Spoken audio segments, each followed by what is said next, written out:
warahmatullahi wabarakatuh.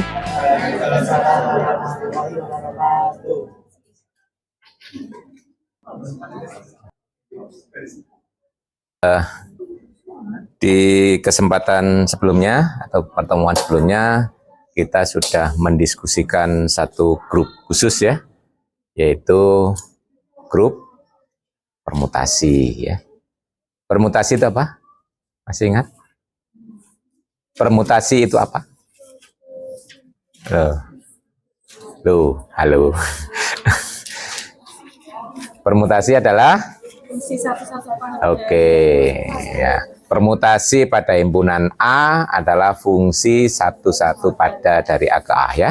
Nah, itu kalau kita kumpulkan, nah, membentuk suatu himpunan dan diberi operasi komposisi akan membentuk grup. Ya, itu yang kita sebut grup permutasi. Khususnya permutasi pada himpunan hingga ya, yang kita simboli SN ya, ya. Nah, kemarin kita sudah diskusi bahwa setiap permutasi selalu bisa dinyatakan sebagai cycle atau produk dari beberapa cycle yang disjoint. Ya. Nah, keuntungannya apa? Salah satunya apa kemarin yang sudah kita diskusikan keuntungannya? Kalau kita mempunyai mencari order ya. Jadi kalau kita tidak tahu bentuk cycle situ, mencari order ya dipangkatkan ya. Nah, sampai ketemu pangkat pertama dia sama dengan identitas, itu by definition ya. Tapi dengan adanya bentuk cycle, kita tinggal mengidentifikasi. Kalau dia satu cycle, tinggal dilihat panjangnya cycle ya. Kalau dia produk dari beberapa cycle yang disjoint, adalah LCM-nya ya, LCM dari panjang masing-masing cycle ya. Nah, itu keuntungannya. Jadi kita tinggal melihat saja gitu ya. Nah, misalnya kita punya cycle yang satu panjangnya 4, satu panjangnya 6, itu disjoint. Berarti permutasi hasil produk dari dua cycle itu, nah berapa ordernya? 12. LCM dari 4 dan 6 ya. Nah, itu kalau kita memangkatkan ya lumayan, sampai 12 baru ketemu ordernya ya. Oke. Nah, itu ya. Jadi terakhir kita sudah punya ini, bahwa cycle itu bisa dinyatakan sebagai permutasi dapat dinyatakan sebagai cycle atau produk yang disjoint. Keuntungannya yang disjoint itu adalah komutatif, dan tadi kegunaannya salah satunya adalah ini, order. Kalau dalam bentuk cycle kita lihat panjangnya ya. Kemudian kalau dia produk dari cycle, LCM-nya ya. Nah, LCM dari panjang masing-masing. Nah, sekarang kita akan lanjutkan diskusi kita dengan membicarakan special cycle, yaitu cycle yang panjangnya 2. Nah, yang sering disebut kata teman-teman itu transposisi ya, kan udah baca jadi ada tahu transposisi. Apa keistimewaan transposisi itu yang Anda tahu? Keistimewaannya apa yang Anda tahu? Banyak, tapi ada beberapa yang penting. Yang terpenting adalah dia akan berinvest dengan dirinya sendiri ya. Ya. AB invest ya AB juga kan? Ya, itu. Nah, kemudian AB dengan BA sama dibolak-balik nulisnya ya. Nah, AB dengan BA sama.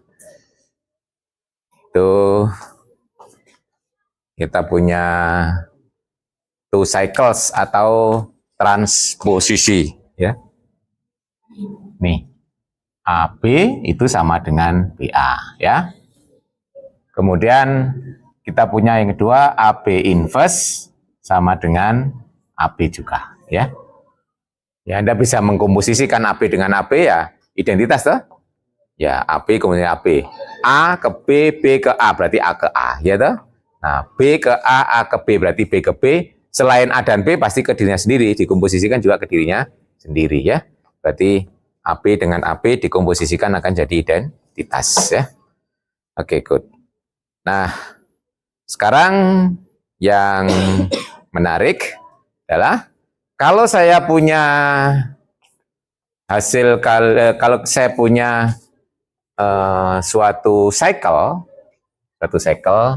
Misalnya saya punya 2, 4, 3, 1, ya, dengan 5. Ini ya. Nah, ini cycle ya. Nah, ini kita bisa menuliskan, nanti bisa dicek ya. Ya, ini akan sama dengan 2, 5, 2, 1, 2, 3, 2, 4. Ya, tinggal dicek aja apakah komposisi ini hasilnya jadi ini kan? Ingat, 2 kemana? 2 ke 4, 4 ke 4, 4 ke 4, 4 ke 4. Jadi 2 ke 4 ya. Jadi kalau kita 2 ke 4. Nah, terus 4 kemana? Gitu kan ya? 4 ke 2. Ya tuh, di sini ya. Terus 2 ke 3. 3 ke 3, 3 ke 3. Berarti 4 ke 3 gitu kan. Terus 3 kemana gitu kan ya?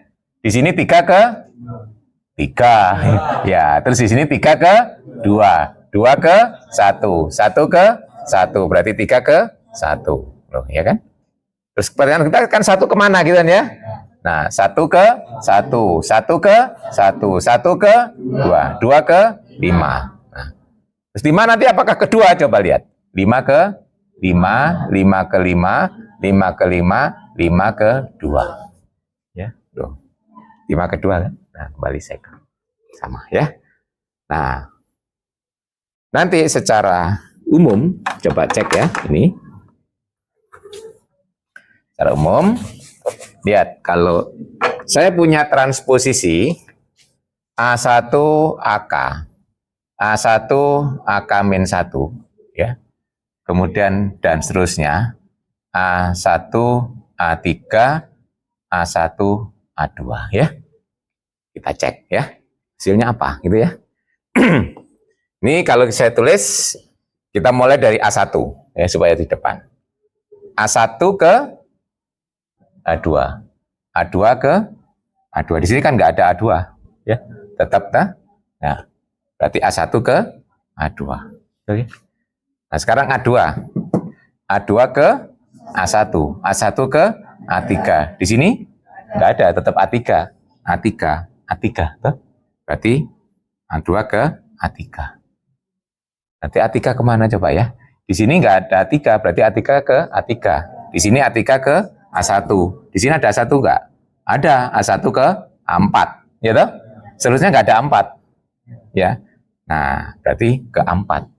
Dan seterusnya. Terakhir lihat AK-1. Di sini nggak ada AK-1 toh? Padahal nggak ada di sini kan? Nah, AK-1 ke A1. A1 ke AK. Berarti AK-1 ke AK. Apakah AK ke A1? Coba lihat. Di sini nggak ada AK. Nggak ada. Berarti AK baru muncul ke A1. Ya, cycle ya.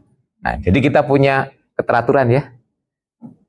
Jadi kalau kita punya cycle, nih, kita dapat menuliskan sebagai komposisi dari two cycle.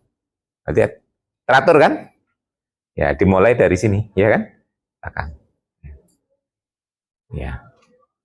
Ya sebenarnya dari depan, tapi cuma karena komposisi itu dari belakang kan ya. Nah, jadi sebenarnya natanya dari sini, cuma nah nulisnya kan dari sini kalau komposisi itu ya.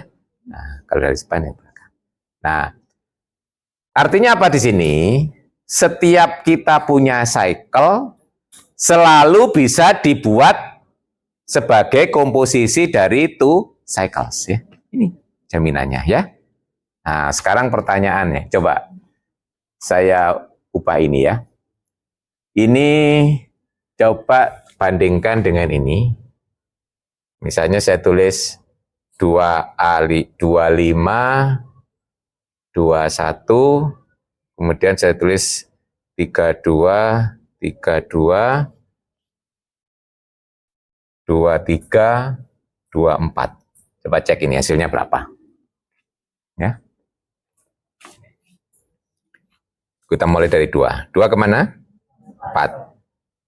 Keempat, 4, 4, 4, 4. 2 ke 4 ya. 4 kemana?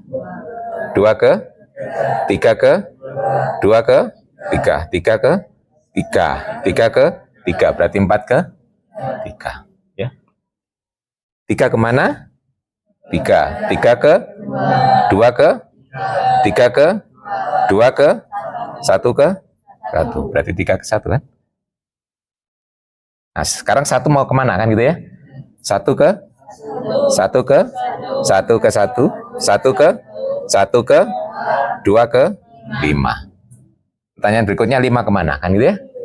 5 ke 5, ke 5, 5, 5, 2. Kedua kan? Cycle. Sama? Nah, cuma ini dengan ini nggak sama. Ya. Artinya, kalau kita menuliskan suatu cycle ke dalam komposisi dari two cycle tidak tunggal. Nah, betul ya? Kita punya beberapa ekspresi minimal, jadi dua. Dua itu berarti sudah nggak tunggal kan? Mungkin masih banyak yang lain gitu ya. Nah, tapi perhatikan di sini, walaupun berbeda, ini berapa banyak? 1, 2, 3, 4, 5, 6. Di sini 1, 2, 3, 4. Nah, apakah Anda bisa menuliskan cycle itu ke dalam sejumlah ganjil? Nah, kalau ada yang bisa, 1 juta untuk Anda. Itu ya, enggak. Nah, itu ya. Nah, jadi di sini nanti hasil yang penting adalah walaupun tidak tunggal penulisannya, yang tetap itu adalah sejumlah ganjil atau sejumlah genap. Yang konsisten itu ya, selalu ganjil atau selalu genap. Nah itu. Jadi begitu suatu cycle dituliskan dalam bentuk, nah komposisi dari two cycles ya, nah itu nanti hasilnya adalah sebanyak ganjil saja atau genap saja. Nah, kemudian kalau kita bawa ke dalam permutasi, karena permutasi itu selalu bisa diubah sebagai cycle dan komposisi dari beberapa cycle ya, berarti kesimpulannya setiap permutasi selalu bisa diubah menjadi komposisi dari two cycle, betul ya? Nah, karena masing-masing cycle kan bisa diubah ya. Kalau dia misalnya 2 cycle, cycle pertama diubah dalam hasil kali 2 two cycle, nah cycle 2 dia, akhirnya totalnya kan tinggal nyambung aja kan. Nah, berarti sebenarnya dari situ kita punya proposisi atau statement bahwa setiap permutasi selalu dapat dinyatakan sebagai produk dari two cycles ya. Nah, two cycle. Nah, kalau setiap cycle itu nanti tetap isinya genap dan ganjilnya, nah berarti kalau dalam kita gabungkan, ya ganjil genapnya juga tetap kan dalam bentuk permutasi. Nah berarti sini nanti bisa kita punya kesimpulan bahwa setiap permutasi selalu dapat dituliskan dalam komposisi dari two cycles. Memang penulisannya tidak tunggal, akan tetapi yang konsisten adalah genapnya atau ganjilnya, sejumlah genap atau sejumlah ganjil. Nah, itu. Nah, itu ya ini tadi baru menduga kan. Ya, konjektur ya. Nah, bisa dibuktikan. Yang pertama sebagai lema ya. Kalau di bukunya Galian ini untuk membuktikan itu tadi melalui identitas dulu dibuktikan ya. Tapi nanti kalau Anda baca buku yang lain, salah satunya Gilbert, itu nanti ada metode lain untuk membuktikan itu dengan menggunakan fungsi gitu ya. Nah, itu. Nah, jadi di sini untuk bukunya Galian, statementnya yang ini, ya ini tadi sudah kita bisa membuktikan ya. Yang ini buktinya saya kira ini ya. Ya, karena setiap cycle itu bisa dinyatakan sebagai hasil kali two cycles. Kemudian setiap permutasi itu dapat dinyatakan sebagai cycle atau produk dari two cycle. Akibatnya setiap permutasi mesti dapat dinyatakan sebagai produk. Ini saya kira ini buktinya nggak terlalu susah ya. Ya. Seperti itu. Nah, yang ini. Nah, kita akan membuktikan bahwa setiap permutasi itu nanti dapat dinyatakan konsisten ya dalam sejumlah genap atau sejumlah ganjil saja ya. Nah, lemanya adalah identitas terlebih dahulu ya. kalau Anda lihat identitas, tuh, identitas itu ini, itu misalnya sebagai contoh bisa ditulis sebagai 1212, ya, 2, ya. Atau bisa juga 23, kemudian 45, 23.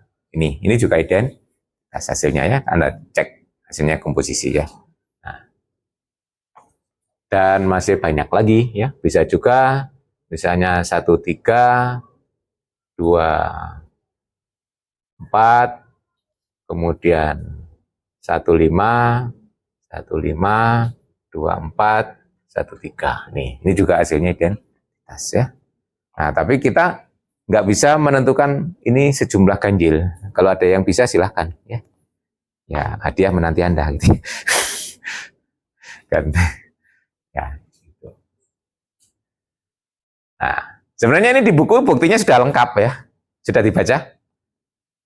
Ya, saya tunjukkan. Nanti ini sambil latihan membaca bukti yang ada di buku ya. Coba. Sesekali coba membaca bukti yang ada di buku. Anda paham nggak gitu ya? Sudah, adakah yang sudah membaca buktinya ini? Ada yang sudah baca aja. Saya nggak tanya paham ditanya. Jadi memang ada yang belum baca sama sekali, ada yang sudah baca tapi belum paham, ada yang sudah baca dan paham, gitu ya. Nah, Anda masuk mana? Yang pertama, yang kedua, atau yang ketiga? Yang kedua, ya. Mudah-mudahan minimal yang kedua ya. Nah, berarti sekarang ada gunanya. Berarti Anda sudah baca, ya paling tidak nanti lebih lancar menyimak ini. Nah, kalau Anda baca dari kalimat pertama dalam bukti ini, ya. Nah, itu sebenarnya arah bukti ya, atau strategi pembuktian. Jadi kalau kita baca kalimat pertama, Anda menyimpulkan apa dari bukti ini? Nah, kalau baru dibaca sekarang. Kalau yang sudah membaca, kalimat pertama itu menyiratkan apa? Bahwa lema ini akan dibuktikan dengan kontradiksi, betul? Nah, itu. Kita harus bisa mengartikan ya per kalimat itu gitu. Cara membaca buku itu begitu ya. Jadi ini memang akan menggunakan bukti tidak langsung atau bukti kontradiksi. Andaikan produk itu ada sejumlah ganjil ya. Ya. Atau di sini kalau singkatnya andaikan R itu ganjil dah. Ya, itu. Jadi sebenarnya bukti ini dimulai dari andaikan sekali sederhananya adalah R ganjil, gitu ya. Nah, R ganjil kan, banyaknya itu R ya. Andaikan R ganjil. Nah, kalau ganjil itu kan 1, 3, 5 dan seterusnya. Yang pertama mau dikatakan bahwa R tidak mungkin 1, ya, betul ya, itu ya. Clearly A not 1. Kenapa? Ya, karena kalau R itu 1, maka identitas akan sama dengan 1 cycle, betul? Ya, jadi gini, jika R itu sama dengan 1, maka gini, kita tulis epsilon itu sama dengan beta 1, berarti ini akan sama dengan AB, betul? AB itu kan bukan identitas. Ya, karena A ke B. Nah, itu kan berarti tidak A ke A kan? Ya, berarti ini ya jelas tidak mungkin, ini kontradiksi kan? Nah, jadi R tidak sama dengan 1. Ya. Berarti kesimpulannya pasti R lebih dari 1 gitu ya. Lebih dari 1 ya bisa 3. Ya karena andaikan ganjil kan? 3, 5, 7 dan seterusnya. Nah, jadi di sini atau dengan kata lain pasti R lebih dari 1 ya. Tidak sama dengan 1. Baik, sampai di situ paham ya? Berarti sampai di sini. Berarti sudah sampai di sini ya. Nah, Sekarang karena R kita sebut aja tetap bahwa epsilon itu sama dengan beta 1, beta 2 dengan dimisalkan beta 1 sama dengan AB ya. Jadi misalkan di situ C, jadi C itu ya sama misalkan ya, sebut gitu ya. Dalam bahasa Indonesia kita biasanya menerjemahkan C itu sebut atau misalkan sama aja ya. Jadi misalkan beta 1 itu sama dengan AB ya. Jadi AB, nah tuh paham ya sampai di situ. Sekarang kita observasi bahwa ada ya, there must ya, harus ada, nah, harus to cycle BI dengan I indeksnya lebih dari 1, berarti bisa beta 2, beta 3 dan seterusnya ya. Tapi yang jelas enggak beta 1 gitu ya. Nah, karena beta 1 sudah dimisalkan AB. Nah, yang memuat A. Memuat A. Ya, memuat A. Otherwise, the product will take A to B. Paham maksudnya? Mesti berikutnya akan ada ya, to cycle yang memuat A. Kalau tidak, otherwise gitu ya, pasti E ini nanti sebagai komposisi itu akan membawa A ke B, betul? Paham? Paham nggak? Kalau seandainya nanti beta 2 dan seterusnya itu nggak ada A-nya, berarti kan di depan nggak ada A. Ya, pasti A akan ke B, toh? Iya, gitu loh. Paham? Nah. Berarti kalau A ke B, berarti bukan identitas, gitu ya. Paham ya di situ? Nah, dari kalimat ini, nah, pasti berikutnya ada beta I yang memuat A. Otherwise itu kalau ada, kalau tidak begitu kan ya. Nah, kalau tidak begitu, tuh. Nah, maka produk tadi akan membawa A ke B, gitu ya. Nah, karena nggak ada A di depan. Nah, berarti yang ada A kan hanya pertama aja kan? Berarti mesti hasilnya A pasti ke B. Berarti bukan identitas, gitu ya, Pak ya. Nah, jadi kita nanti akan ada beta I, sehingga I beta I itu bentuknya adalah A pasangan sesuatu gitu ya. Nah, jadi di sini jadi ada beta I ya. Nah, yang sama dengan ini bentuknya mesti A gandengnya sesuatu. Gitu ya. Nah, memuat A kan? Nah, kalau cycle A di belakang di depan kan sama aja kan ya. Nah, ini nah dengan I-nya itu lebih dari 1 gitu ya. Nah, kalau tidak ada, berarti komposisi ini, ya komposisi yang tadi, belum saya tulis ya, beta 1 sampai beta R itu akan membawa A ke B, berarti bukan identitas. Paham ya? Sampai di situ ya, itu maksudnya. Sekarang kita ambil, di sini tadi kan menuliskannya kan banyak ya, kemungkinannya apa menulis itu ya, kan nggak tunggal ya. Terus kita ambil yang minimal, yang paling pendek ya. Nah, jadi di sini, jadi we may assume that produk ya, produk beta 1, beta 2 sampai BR itu kita ambil yang paling kecil ya. Ya ini dijamin oleh well order principle ya. Karena indeks itu kan himpunan bagian dari himpunan bilangan bulat positif. Mesti ada unsur terkecil. Ya. Berarti kita bisa ngambil yang minimalnya. Ya. Jadi kita ambil R paling pendek ya. Contohnya ini. Nah, berarti ini ambil yang ini atau ini ya. Ya sebenarnya ini nggak masuk yang karena kita berbicara to cycle kan. Jadi ini yang paling pendek ya. Jadi kalau ada, tapi cuma di sini kan diandaikan ganjil, kita belum tahu ya. Nah, apakah itu 3 ya nggak tahu ya. Nggak tahu. Pokoknya diambil R paling pendek ya, R paling kecil ya. Dengan what is I minimum ya. Oh, yang diambil, sorry. Yang diambil minimalnya tuh I ya.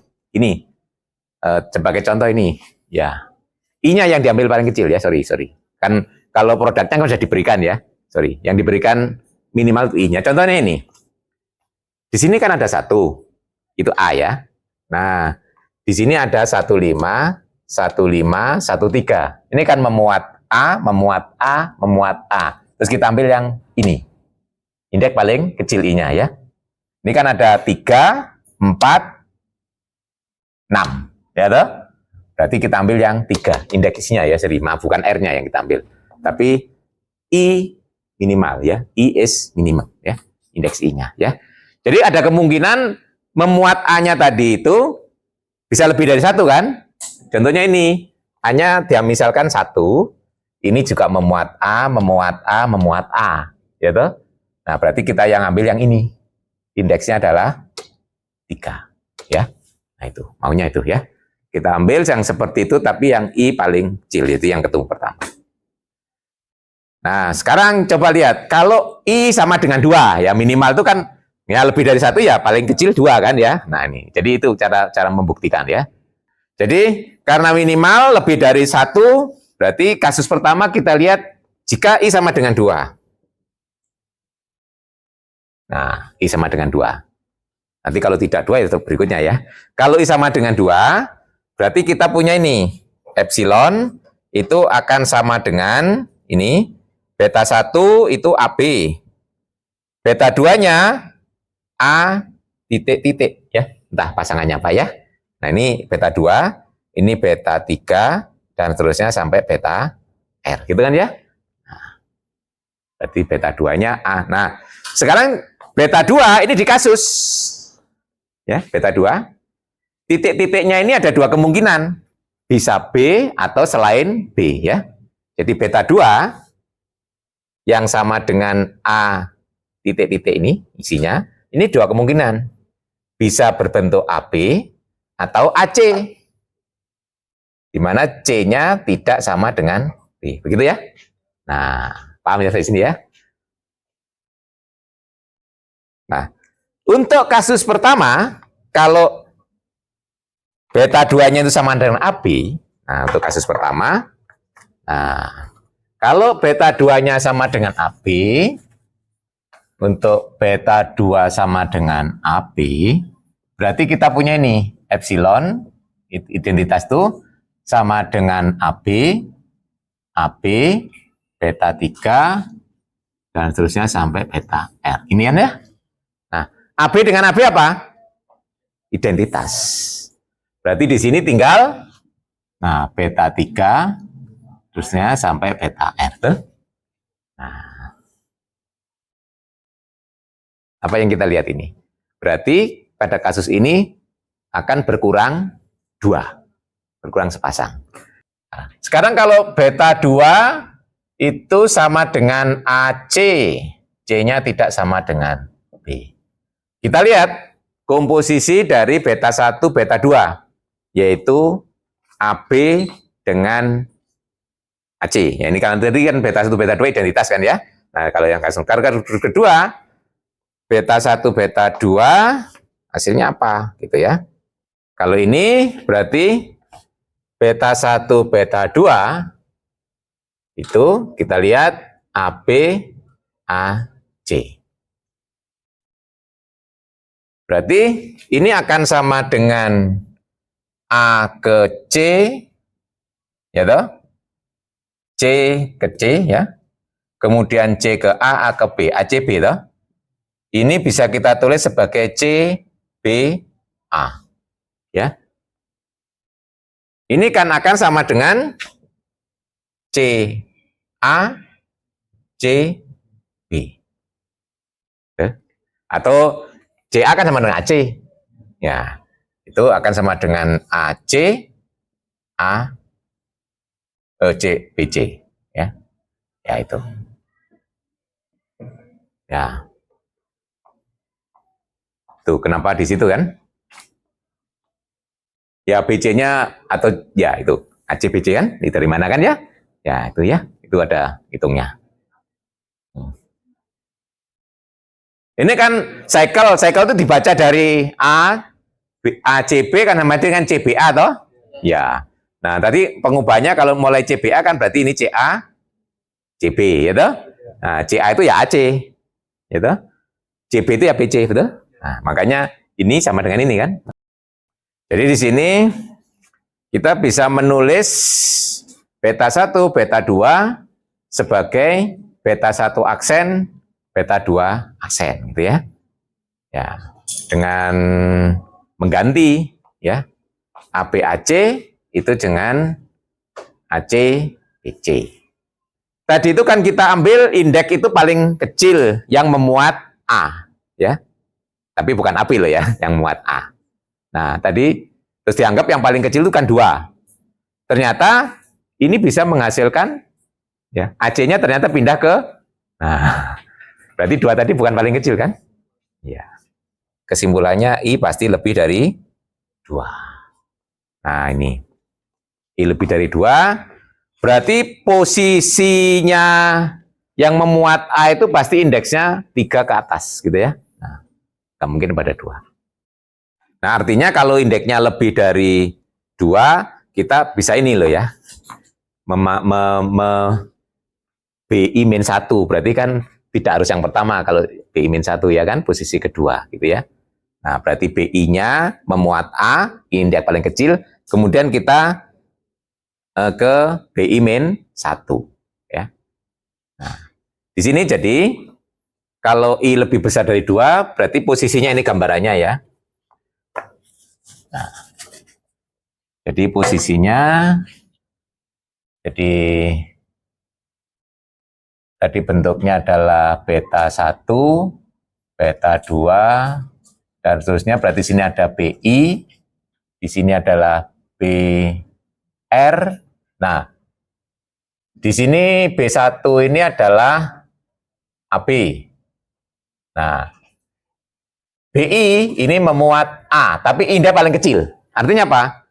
Yang di sini tidak ada A, betul ya? Paham ya?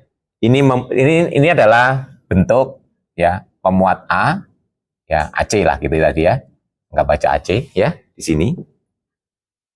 Tapi di sini tidak ada A kan? Karena ini adalah paling kecil ya di sini. Nah, jadi di sini tidak ada cycle lagi yang memuat A. Nah, itu ya, itu maksudnya. Nah, BI-1 does not contain ya. Nah, jadi karena ini adalah indeks paling kecil yang memuat A. Jadi yang di sini tidak ada lagi yang A-nya lagi gitu ya. Nah, berarti di sini BI-1 dan BI itu disjoin. Paham ya? Di sini nggak ada A-nya, disjoin, berarti bisa ditukar tempat kan?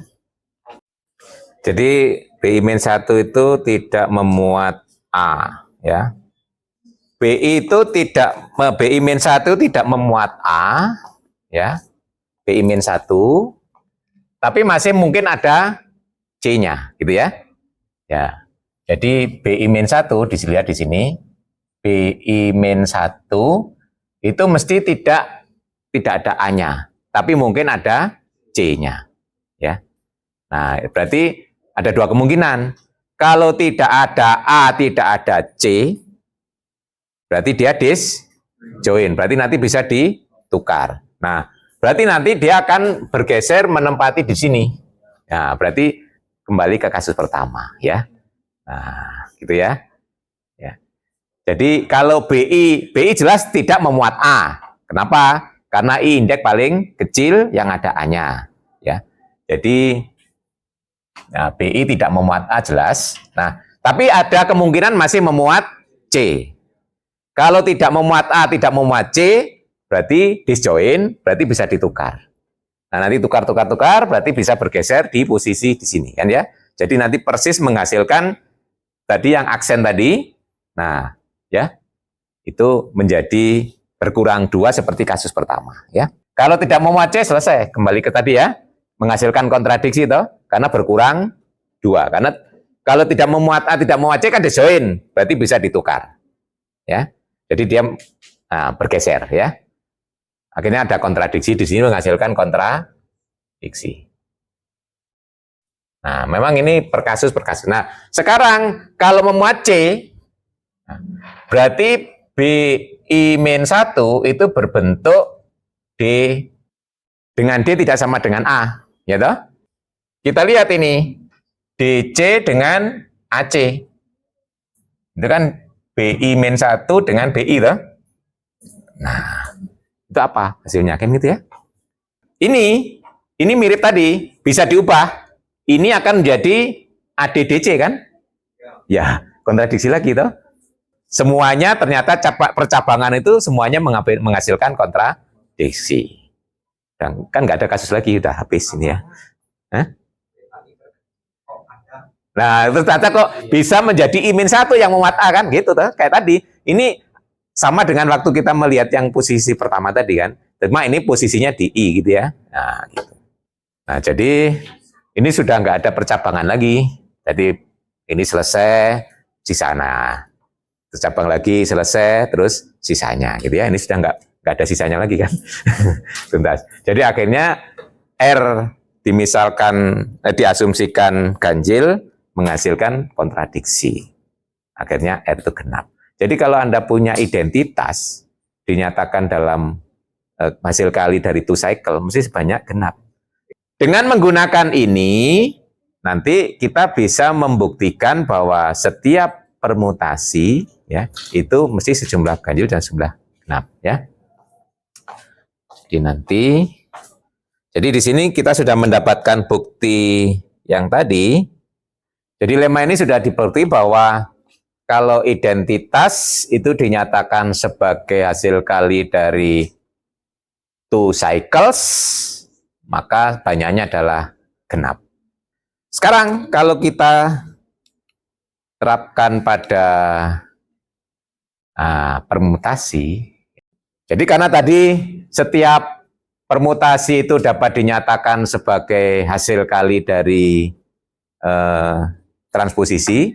Nah, kita misalkan punya 2 ekspresi, misalnya alfa ya. Alfa ini kita bisa menyatakan sebagai hasil kali beta 1 sampai beta R. Tapi sementara yang lain, alfa itu bisa dinyatakan sebagai gamma 1 sampai gamma S. Kan kita sudah tahu tadi nggak tunggal ya. Nah, di sini nanti yang akan kita buktikan R dan S ini harus sama-sama ganjil atau sama-sama genap, gitu kan ya? Nah, itu. Jadi nggak mungkin ini R-nya ganjil, S-nya genap, atau R-nya genap, S-nya ganjil, nggak mungkin ya. Nah, sama-sama ganjil atau sama-sama genap itu sering dalam bahasa ilmu bilangan disebut berparitas sama, parite ya. Nah, jadi parite itu genap ganjil itu paritas ya. Kalau kita mau ngecek ini, kita tinggal menyamakan aja. Di sini kan alfa harus sama dengan alfa, betul ya? Nah, jadi dari sini kan berarti beta 1, beta 2, sampai beta R harus sama dengan gamma 1, gamma 2, sampai gamma S. Gitu kan? Nah, berarti di sini kita kalikan inverse-nya di kanan. Berarti beta 1, beta 2, beta R dikalikan inverse-nya dari gamma 1, gamma 2, gamma S inverse, betul ya? Sama dengan identitas. Betul? Ya. Nah, ini karena tidak harus disjoin, berarti urutannya harus dibalik kan? Ya. Ingat apa? Stokes theorem. ya. Teori Minkowski ya. Ini berarti gamma S inverse, ya gamma S min 1 inverse, gamma 2 inverse, gamma 1 inverse. Nah, apa inverse dari gamma 1? Ya gamma 1, ya toh. Transposisi itu inverse-nya dirinya sendiri. Berarti di sini beta 1, beta 2, beta R, gamma S min 1, gamma 2, gamma 1. Ini sebanyak berapa ini?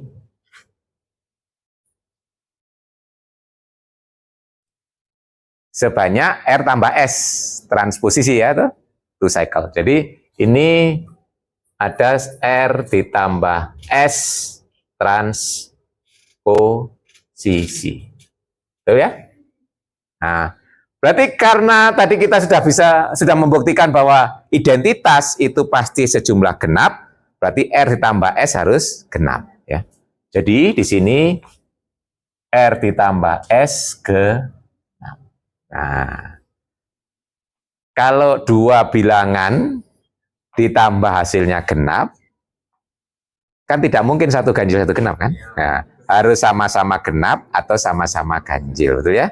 Nah, di sini R dan S, nah, R dan S sama-sama genap atau sama-sama ganjil, ya? Gak mungkin satu genap satu ganjil. Nah ini ya. Jadi sampai di sini berarti setiap permutasi itu hanya bisa ditulis dalam bentuk sejumlah ganjil saja atau genap saja. Nggak mungkin kadang ganjil, kadang genap. Ya, seperti manusia hanya bisa jadi laki-laki saja atau perempuan saja. Nggak boleh ya nanti kalau suatu saat laki-laki, saat yang lain jadi perempuan. Baik ya. Nah, akhirnya kita bisa mengelompokkan ya di sini ya. Jadi kalau kita punya himpunan semua permutasi ya dalam N tertentu ya, misalnya S3 ya, S4. Nah, kita bisa mengelompokkan satu kelompok permutasi ganjil, satu kelompok permutasi genap. Sebagai contoh di S3. S3 itu kita punya 1, 1, 2, 1, 3, 2, 3, 1, 2, 3, 1, 3, 2. Nah, yang ini apa? Genap. Yang ini ganjil. Yang ini GJ ya. Ganjil maksudnya gitu. Yang ini ganjil, ini genap. Karena bisa tulis sebagai 1, 3, 1, 2 kan? Ya, ada dua transposisi kan? Ini juga genap. Nah, berarti genapnya ada 3, ganjilnya ada 3. Nah, nanti kalau yang S4 di buku sudah dipilah gitu ya. Nah, kalau yang sudah baca tahu. Ganjilnya sebanyak 12, genapnya 12. Apakah secara umum begitu? Separuh ganjil, separuh genap? Mengapa? Jauh. Nah, itu bukan proof ya dalam matematik ya, bukan bukti, itu dugaan saja. Kok nyoba-nyoba hasilnya begitu. Nah, itu baru dugaan ya, konjektur dalam matematik. Nah, coba ilustrasinya. Kalau saya ambil sembarang permutasi ganjil, terus saya komposisikan dengan 1, 2, satu ganjil. Hasilnya jadi apa? Permutasi genap. Kesimpulannya di situ apa? Banyaknya permutasi ganjil pasti lebih sedikit atau lebih kecil atau sama dengan permutasi genap. Betul? Paham dari situ? Karena ambil sembarang ganjil, dikomposisikan dengan satu cycle ya, hasilnya permutasi genap. Nah, hasil itu kan tunggal kan ya. Nah, berarti banyaknya yang ganjil pasti harus lebih kecil atau sama dengan banyak yang genap. Betul? Mengulangi proses itu diambil sembarang ganjil genap, dioperasikan dengan satu cycle, hasilnya permutasi ganjil. Kesimpulannya, banyaknya permutasi genap lebih kecil atau sama dengan banyaknya permutasi ganjil. Kesimpulannya? Iya, gitu tuh. Iya. Kita aja argumentasinya kan ya? Karena banyak yang ganjil lebih kecil dari banyak yang genap lebih kecil sama dengan banyak yang ganjil. Kesimpulannya yang ganjil dan yang genap harus sama. Ya. Sama. Berarti ya 50-50 gitu. Yang ganjil separuh, yang genap juga separuh. Karena seluruhnya adalah n faktorial, berarti yang ganjil n faktorial dibagi 2, yang genap juga n faktorial dibagi 2. Betul ya? Nah, itu sama banyak. Berarti kita punya sebanyak n faktorial per 2 permutasi genap dan sebanyak n per 2 permutasi ganjil. Sekarang coba perhatikan. Kalau permutasi ganjil dikomposisikan dengan permutasi ganjil, hasilnya genap, ya kan? permutasi genap dikomposisikan dengan permutasi genap, hasilnya, nah, berarti yang close adalah himpunan permutasi genap. Padahal permutasi genap itu hingga kan, berarti menurut finite subgroup check ya. Nah, berarti ya toh, kalau finite cukup dicek close-nya saja ya, inverse-nya tidak perlu dicek ya toh. Jadi dengan demikian himpunan permutasi genap dengan operasi komposisi seperti pada SN ya, akan membentuk subgroup dari SN. Ya, paham ya?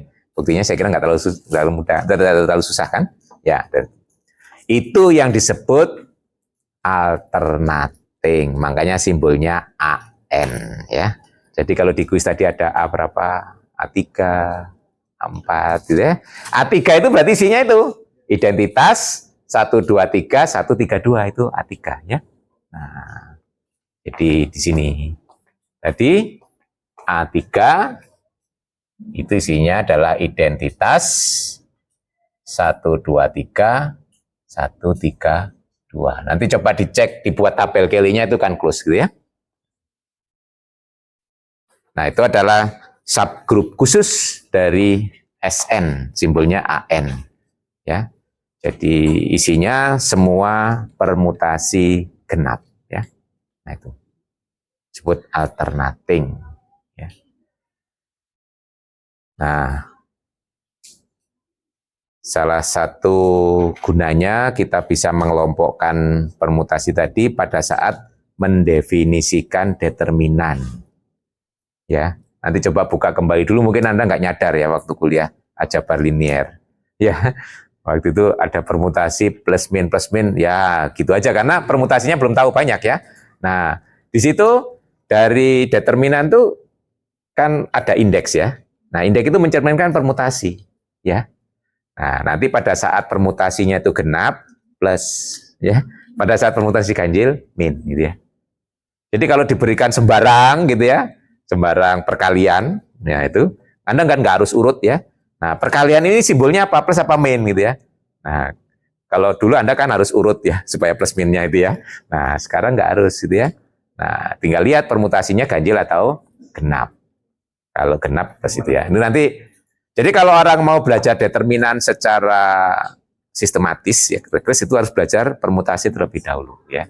Ya, Anda kebalik dulu sudah belajar determinan, tapi permutasinya baru sekarang ya. Nanti kalau Anda mau mengeksplor lebih jauh, silakan dikerjakan sebagai proyek. Jadi tadi sudah kita diskusikan definisi permutasi ganjil, permutasi genap ya.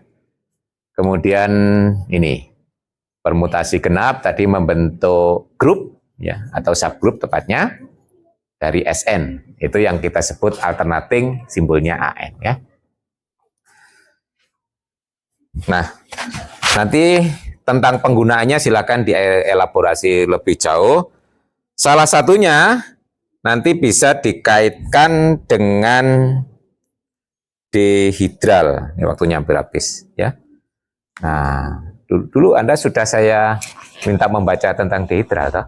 Dan itu dijelaskan di sebelum membahas grup ya sebagai motivasi ya. Tapi di bukunya Galian, di sana yang di-explain lengkap adalah D4, yaitu berbasis pada persegi ya. Sebenarnya itu pelajaran SMP. Ya, ya betul. Cuma kita lihat di sini strukturnya ya. Nah, yaitu kita lihat persegi itu punya 4 simetri putar. Ya, diputar 0 derajat, 90, 180 dan 270. Nah, putaran itu kalau positif istilahnya kesepakatannya adalah counterclock ya. Jadi berlawanan arah ya putarnya. Nah, kemudian selain simetri putar, dia juga punya sumbu simetri ya. Nah, itu ya. Nah, diputar menurut sumbu simetrinya ya. Nah, ada 4 betul ya. Yang tegak, yang horizontal, diagonal. Ada 4 juga ya. Nah, grup dihidral itu ya grup yang isinya itu tadi. Ya, ada 4 rotasi dan 4 sumbu.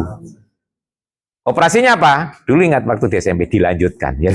Ya, itu kan komposisi kan ya. Misalnya yang pertama dilanjutkan kedua, hasilnya apa? Itu bisa kita baca sebagai akibat satu transformasi gitu ya. Nah, itu saya ingatkan, nanti silakan dibaca ya, sedikit ilustrasi ya. Nanti karena dikaitkan di sini, mengkaitkan juga itu. Dihidral dan DN ya, dihidral simbolnya DN. Kalau pada persegi ya D4 gitu ya. D4 itu unsurnya 8 ya. Nah, 2N ya. Nah, itu sebagai contoh dari apa? Dari grup yang tidak komutatif juga. Ya, ini ingatnya tadi saya skip sedikit lagi ya. Mungkin saya nah ini ya. Nah, itu ya. Tuh, kalau di grup di bukunya Galian itu sudah ada. Nah, itu kan. Nah, ini kan. Ini R0, R90, R180, R270 itu ini berubah jadi ini gitu maksudnya kan ya. Nah, ini yang sumbu horizontal, sumbu vertikal, diagonal yang kedua di aksen ya gitu ya. Ini perubahannya. Jadi kalau ini. Nah, komposisinya adalah dilanjutkan ya toh. Nah, itu contohnya ini. Ya saya nanti silakan dilanjutkan. Nah, contohnya ini. Kalau R90 dilanjutkan dengan H, hasilnya apa gitu kan ya. Nah, ini oleh R90 ini. Ya, jadi W pindah ke P pindah ke G pindah ke B, ya toh? Nah, itu kan pindah ya.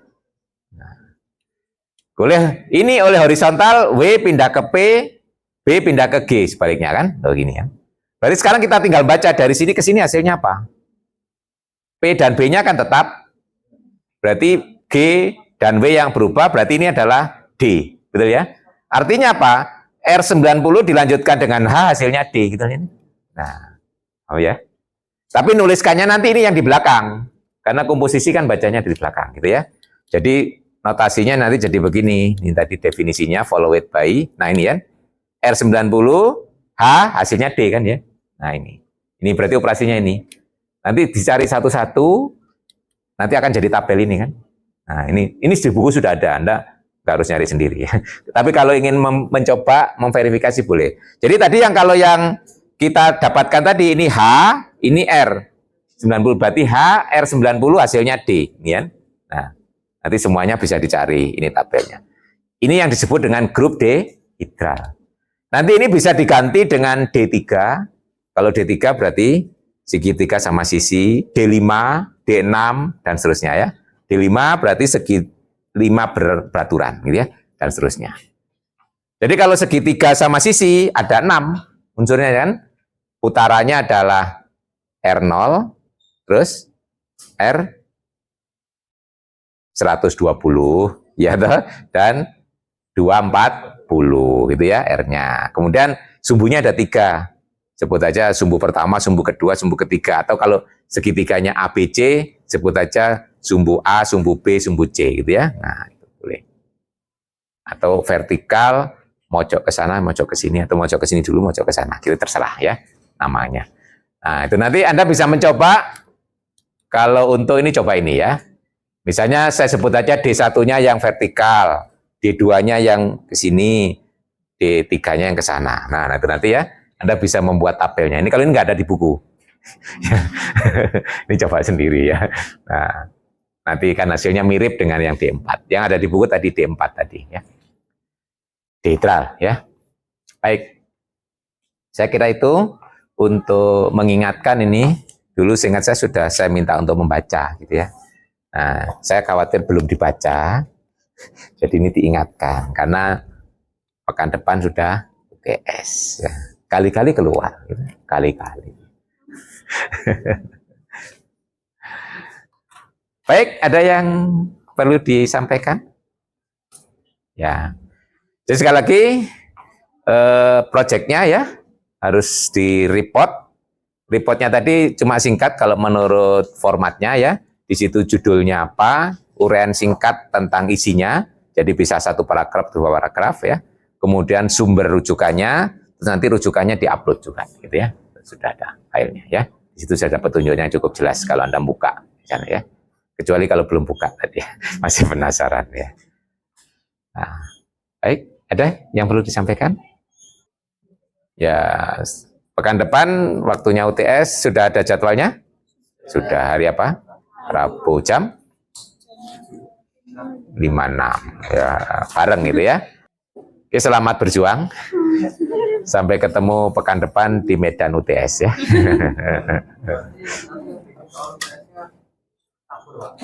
Kalau mau disamakan semua, biasanya nanti soalnya campur ya. Kalau tidak, ya nanti tergantung kompromi ya. Nah, kalau tidak ya minimal yang sama ya kelasnya Pak Eri APC itu sama ya, kelas APC. Jadi kalau Anda mau diskusi ya yang jelas sama ya APC gitu ya. Diskusi tapi sebelum ujian, jangan diskusi pada saat ujian gitu ya. Oke, saat ujian diskusi nggak boleh itu ya. Itu pelanggaran. Pelanggaran. Oke, saya kira cukup. Mudah-mudahan Anda bisa mengikuti UTS dengan baik ya. Nah, terus kemudian jangan lupa juga laporan pertama tentang proyeknya ya. Sampai ketemu lagi Rebo ya, sorry bukan Kamis ya, Rebo pekan depan di UTS. Oke, cukup ya? Ya, Assalamualaikum warahmatullahi wabarakatuh.